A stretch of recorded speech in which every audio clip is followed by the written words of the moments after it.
when it comes to the winter, and it's December tomorrow, when it comes to the winter, everyone puts their cars away and everything stops, and we thought, just because the roads are a little bit wet and it's cold, if it's a sunny day, can you just go and find some good roads? So what we thought was, let's go and find some roads local to us. So we're going to start with North Essex. So if you're in the area of North Essex for any reason, visiting family, or you just fancy something different, then this is the video for you, because we're going to go and find the best driving roads in North Essex and tell you exactly what they're like. And also at the end, I'm going to put a download link where you can download our entire route, where we went, where we stopped off. The thing about Essex is that it's the same as Cambridge, it's quite flat, isn't it? Yeah, but I don't mind that as long as there's a bit of twisty turn to it. Yeah. But then if you go to like Scotland and places like that, you've definitely got a lot more hills and it feels a bit more exciting. Yeah. So you kind of have to search for the roads in Essex, I feel. Not as much scenery, is there? No. But what I think it's going to be is very much pretty towns. Yeah. Pretty towns. I fancy it. Do you want a coffee? Yeah, I want a coffee so bad. So first up will be a coffee. Ooh, I know a place. Okay, great. So we'll put that in the description as well.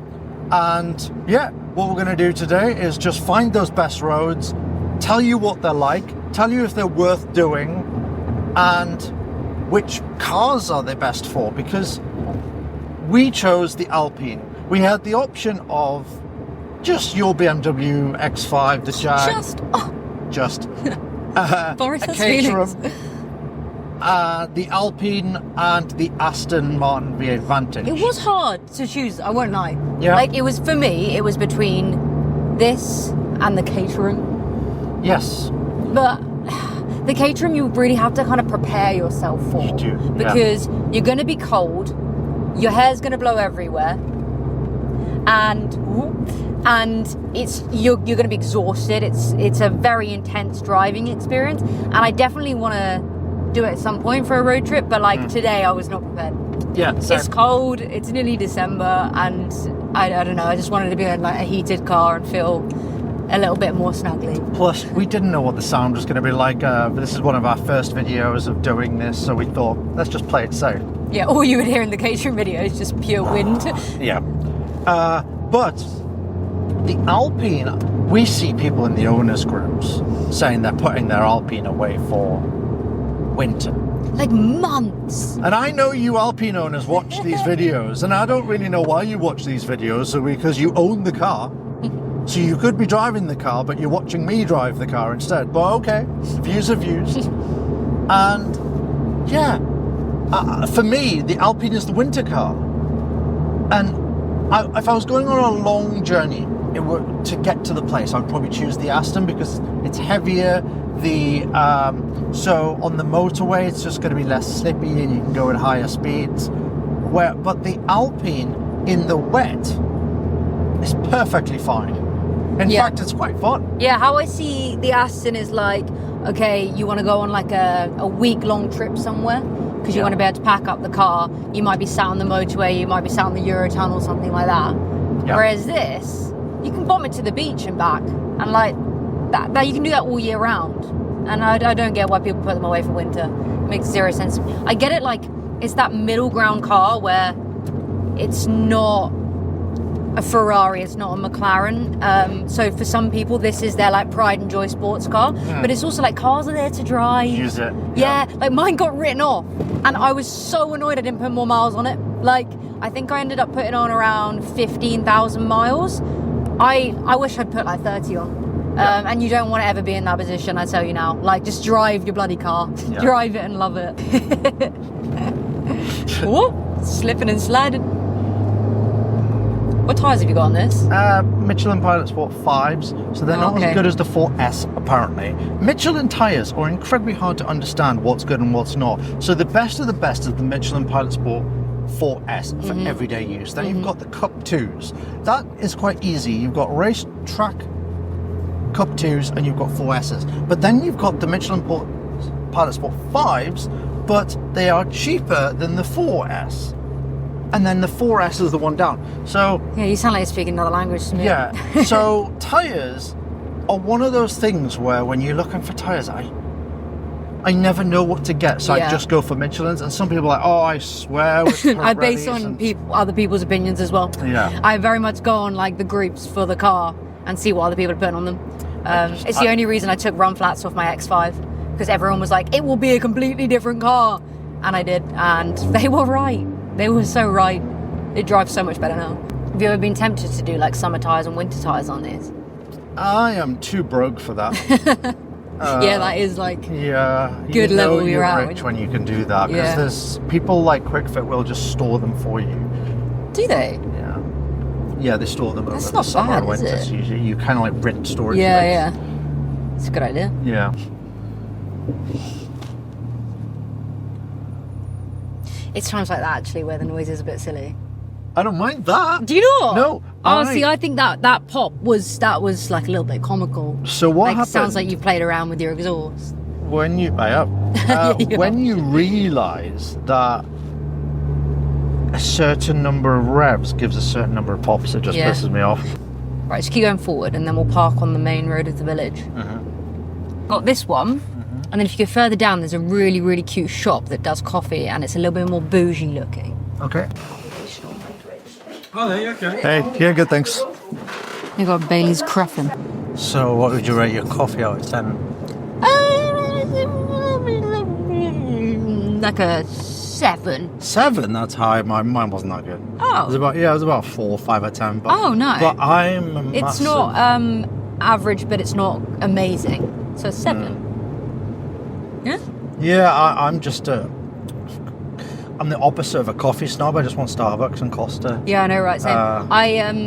I'm the opposite of a coffee snob in a way of like, if someone tells me it's good coffee, it's like that bitter taste. I'm like, ugh! Yeah. Just give me like a sweet vanilla. I basically just don't want to taste the coffee. I'm like the WKD of coffee drinkers. So what we're looking for in a good road, and you know what I thought? Maybe we could score it at the end, like out of 10, like different categories. Okay. Like things to stop off at, or how twisty the roads were, how much traffic was on the road. Because right now we haven't really had a good blast yet, but that tends to happen when you like get out of the main bit and you're heading towards a town where only 3 people live. That's where roads get good. And to be honest, the Alpine looked stunning there. Did it? I was saying how much this car suits you, because in the last video I said that I don't find the Alpine suits me that well. I just bloody love the car. Yeah, I think I said it was quite feminine. Yeah. Whereas you, I don't know why, because it's kind of like It's like a tomboy car. I was about to say like a masculine. Oh, Rolls Royce. Yeah. Do you want to stop? We'll stop another time. It's been there for like 20 years. Yeah. And they've actually added the second dealership on. The second room, yeah. Because I thought, they've shut down. Nope, they were building another one right next door. Yeah. Sort of like Porsche in Cambridge. We need to like research these routes before we put them in videos. I probably set off a bit earlier. We set off at 12 from Saffron Walden. So what we did was, when you get the link, you have to put the very first location as your location. We set off from Saffron Walden, which is a lovely town which Maddie grew up in. Oh, you should visit if you haven't. How I explain it to everyone, is a seaside town without the sea. Yeah. It's lush. So we set off from there, but you can set off from anywhere on this route.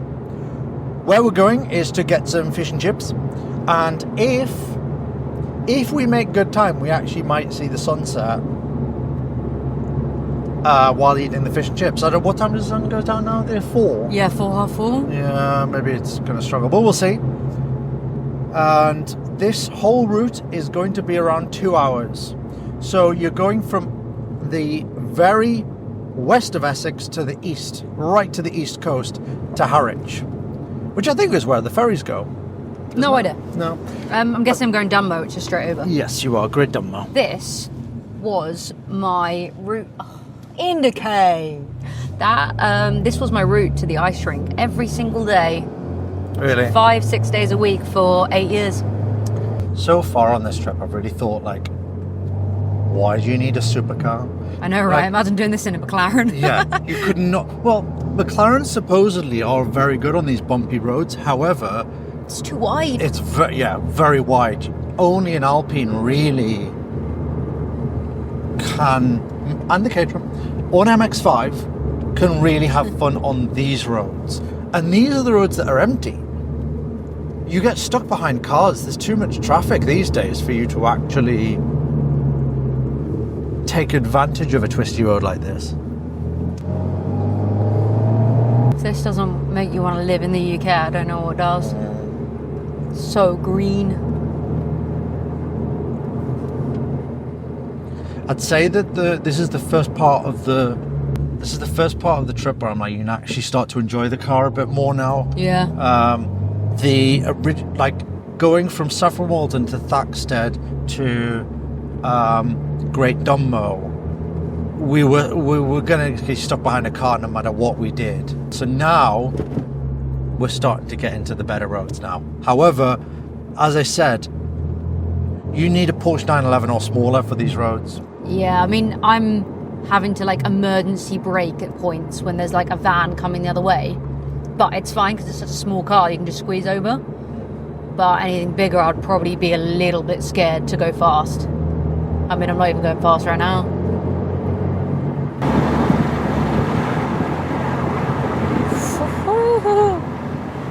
Almost ran over a lady. I know. You weren't even speeding. No, I was doing like 50 miles an hour. Look how lush that was. An overfinch. You know what though? The one we sat in at the auction, Yeah. I thought was lush. That was a Holland and Holland. Oh, that's nicer. Yes, it Old is. Defender. Yeah. It's just more confident, isn't it? I was thinking about this the other day, and in a sense where with those Defenders, how people buy into the heritage, and then you've got what Jaguar have just done. Yeah. They were losing money and not selling enough, so what is the point in the old way of doing it? Yeah. They might as well try something new. However, Fair. but I think just because something wasn't working doesn't mean the new thing's better. They deleted everything else, all of their heritage, and are basically saying Everywhere. we are starting completely fresh with a fresh new brand. But whenever something becomes fashionable, it tends to be because it has heritage. So the Land Rover Defender is so cool. It is ice cold cool. But it is cool because of the heritage and the utilitarian of it, side of it, which makes it interesting. So same with like Barber jackets. Nobody wanted a non-Barber jacket. They wanted the Barber one, the one the farmers all have. We want that one. Yeah, but also, don't you think it's the fact that like Kim Kardashian had like a G-Wagon, so everyone wanted a G-Wagon. Celebrities now have Range Rovers, so now everyone wants Range Rovers. If they just like gifted a load of the new Jags to some actual influential people, maybe because people want to appear like they're rich. And if you've got to finance cars to those people to make money in those early stages... But you need the heritage Fine. for that, in my opinion. You can't just have a brand new spanking product and a new brand and then give it to people and expect them to buy it. I think... Look at the Ineos Grenadier. They learned that the Defender was going and thought, cool, we'll replace it. We'll get all of their sales that they're missing out on. And actually what happened was people went and bought the new Defender that nobody supposedly liked. Now they're everywhere. And that's because of heritage. So even if you go a different direction with your brand and your product, you still need to have some sort of heritage. So yeah, I think they really missed the mark with what they're doing. One thing that I heard, you know that guy that you often send me his videos, he talks about like marketing and branding quite a lot. The older guy. Rory Sutherland, yeah, he said, he was like, what you have to remember is car enthusiasts aren't the market. True. And like all the people that have these bold opinions are car enthusiasts. And a lot of the time they don't even own multiple cars.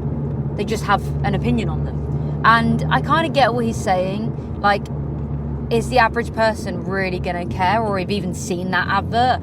Or are they just going to drive past one and be like, oh, that's nice? Don't know.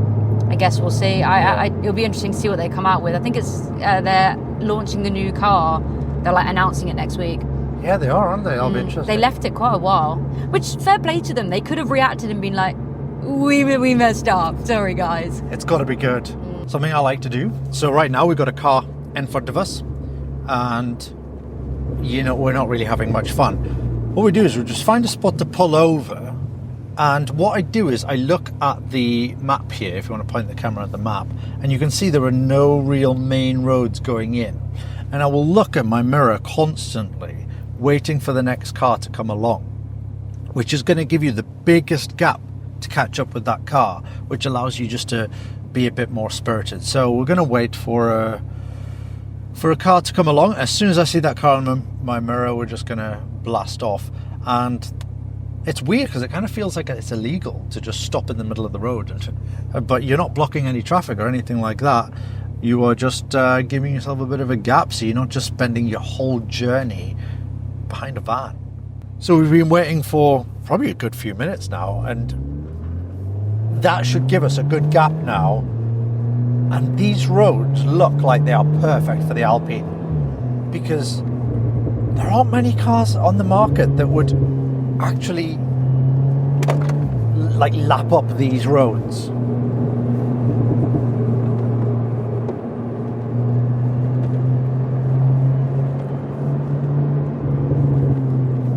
Yeah, these are the kind of roads we were looking for, and you know what? The Aston would have been horrendous.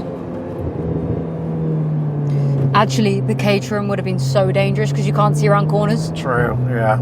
Or people can't see you around corners. Oh!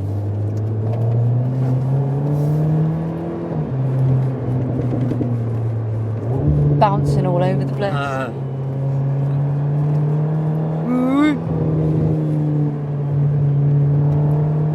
So as I was saying in the last video, imagine doing a supercar drive with McLarens on this road. They were all going like 30 miles an hour.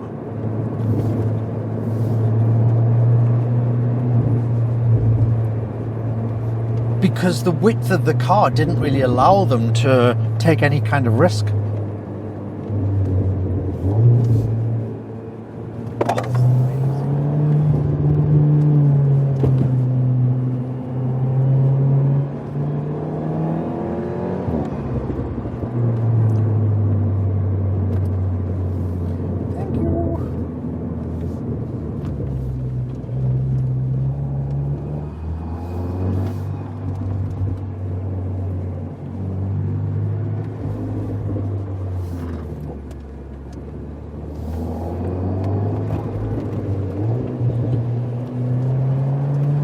Sliding a little bit there. Yeah, it's wet around here, isn't it? Oh, this is the road that this car was made for. Incredible. I've barely used 20% throttle as well. Yeah, you're doing 50 miles an hour at most. Yeah. Which I think the speed limit's 60, by the way, according to Google Maps. But like I said, the car is so small, you have that sensation of speed.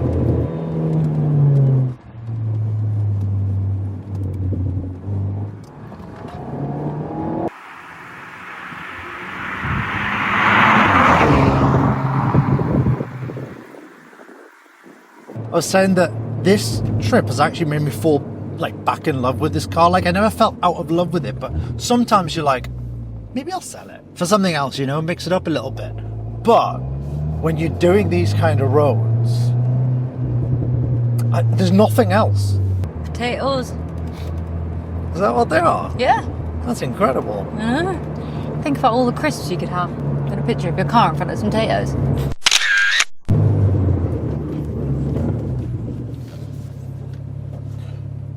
I'm not sure they'll get through. It's a good demonstration of all the times I haven't to pull over. He was thankful. Ooh. Again, like the ground clearance of this car, I'm not worried. And also, it's got no expensive carbon fiber on it. I like that. Like, so many people are like, oh my god, my carbon fiber splitter. Doesn't matter. There isn't one on this car. And you can, I know that Life 110 do all those like carbon kits and stuff, but I actually love the way it looks. I even love the way the A110R looks. And I'd even be tempted by an A110R, but like probably not. I think I saw a car coming. But it's just so much more usable without it, and it's so unique to have a car that just doesn't have all the like aero stuff on it. Is this trip making you want a car again, a sports car again? Yeah, because it kind of gives you an excuse to do trips like this. But I also feel like you can get cheap cars that would do the same and give you the same joy. I was about to Just make get like the an same MX-5. point. I was about to make the same point. The more expensive you go with your car, the worse this trip would have been. I can't think of I think like a classic car would have been fantastic, like if you wanted to go that expensive. But no, like a smaller old Porsche Boxster, like a 986, 987 kind of thing would be great, or a Cayman. MX-5, unbelievable, especially they've got the softer suspension. So I think this is a true MX-5 trip. Again, I think you're right, Caterham wouldn't have been right for it. Now on those country roads it would have been real scary. You need traction control in this time of year. What else? Any kind of hot hatch, I think. The Fiat Panda. Yeah. That would have been a good laugh. My Panda 100 horsepower. But yeah, it's reminded me, and I always need reminding. I'm an idiot. And I don't know if you guys who watch these videos do this, but if I'm not driving my car, I sit at home thinking what I can buy, and then my budget creeps up and I start thinking I need something else and something else. And you need sometimes trips like this to remind you of why you've got the car you do. I also think the more expensive the car, the more you doubt it when you're not driving it, because you're just feeling it like kind of burn your wallet. True. Yeah.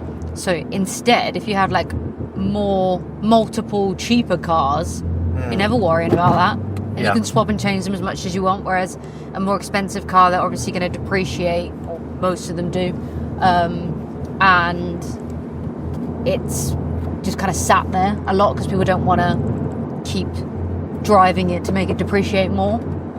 It's just a bit of a sad way to live, isn't it? Yeah, it is. It's sort of like a petrol head's bug. We're never satisfied with what we've got. It's always something else. And I don't know if other people get this, but I get something stuck in my head where it makes me think I need another car. So I'll say, well, the ones I've got don't have a big enough boot. I could never go to Europe in it and spend 3 weeks in Europe in it. But you're not going to do that. But I couldn't if I wanted to. And that winds me up, and I find myself shopping for a car that could do that, which when I don't actually need to. I don't think I've ever seen one of those signs before. What was it? Elderly people. No. There's an old people As if home. they're going to be playing football on the street. Like, does that sign go up when like one elderly person's been hit, or does it go up immediately? I don't really get that. You had your seats lowered. Yeah. And I can only just about see over the steering wheel. Really? Yeah. It's actually something we didn't mention about the Alpine in our review, is the to change the height of the bucket seats, you have to go to the dealer, and it's 250 quid. I find that absolutely ridiculous. It's a bit annoying because they basically said we charge you for the time it takes, which is fair enough, but it is a bit of a design flaw with the car. Well, then is it though, because the Porsche bucket seats don't go up and down either. So really, it's kind of a bit of a bonus that they've added in, and we're just complaining about that bit, I suppose. Yeah, also, how many people really change it? You only just buy the car and then you decide. That's why we needed one each. True. Because we wouldn't want to go back and forth changing the height of the seat. You know what car would have been good for this trip? Are you going to say the X5? Nuh-uh. Oh. Although that would have actually been alright, but yeah. the suspension would make it hell. A Daihatsu Cope. Yes, I was going to say that on the when I was saying MX-5. Might have been a bit slow, I can't decide. I don't know, because you didn't really go over 50. We should buy one and do it again. Yeah, we should. They're only about $3,500. Yeah. They're hard to find in good knack, though. Yeah, they are. Because they're cheap cars, so people just, like, completely ruin them.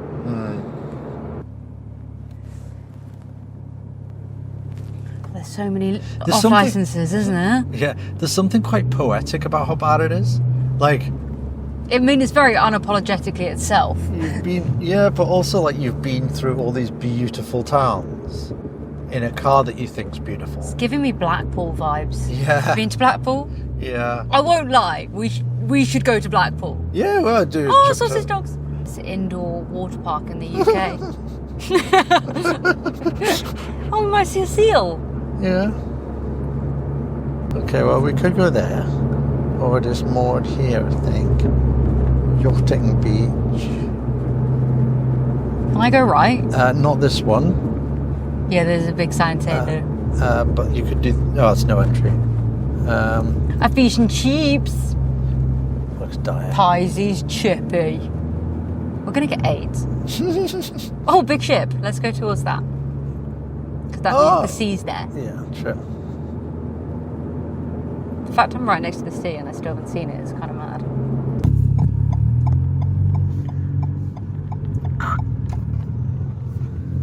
This kind of feels illegal. It just looks like a footpath. We wouldn't be doing this if we hadn't just seen a car come down. I would. We just get straight onto a boat. I'm not going to go down that way, are we? That's just nothingness. Why? What's he doing here? I don't know. Did we both make the same mistake? Did we both want to see the seal? Put the window down. You seen it yet, mate? Okay, let's go. I don't Maybe know. the seal's driving. Oh, there's lots of signs though. Go on, go down there. Let's see what's down there. It's 2 women, all right. What's Danger, do not climb. Climb. Okay, climb. Sorry, is this climbing? I don't know.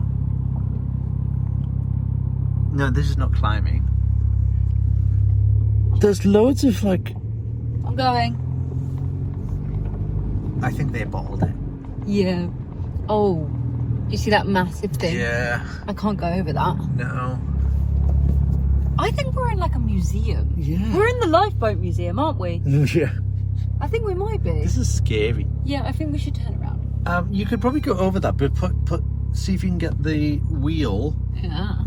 I'll direct you. Okay.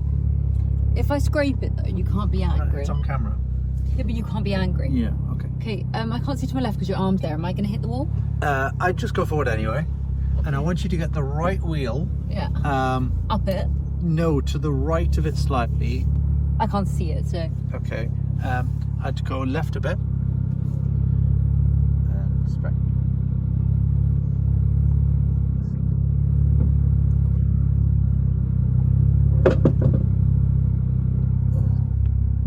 You were right. Yeah, okay, I'm go gonna back. have to go. Can you think? Yeah, okay, you've got to. No, I can't. I'm gonna reverse. Okay, reverse. It's gonna. Oh.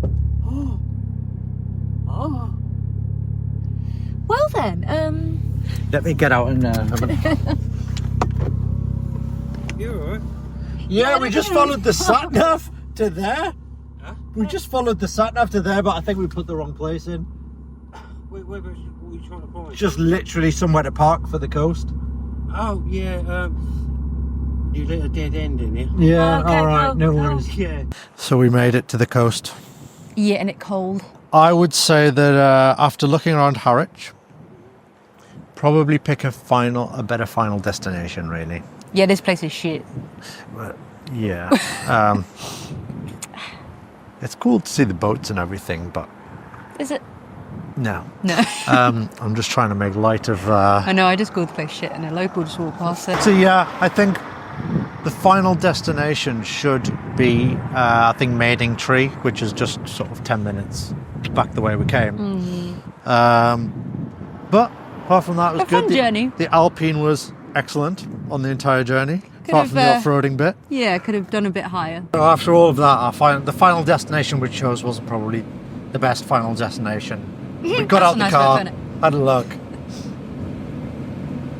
We made a guy's day by nothing happening. He probably didn't have a customer all day at his museum. All just to see a random girl in a sports car trying to get up a manual. And you know what's funny? We drove past them. We just sort of like... What's funny is we drove past being like, it must be somewhere to go because they're there. Oh, idiots.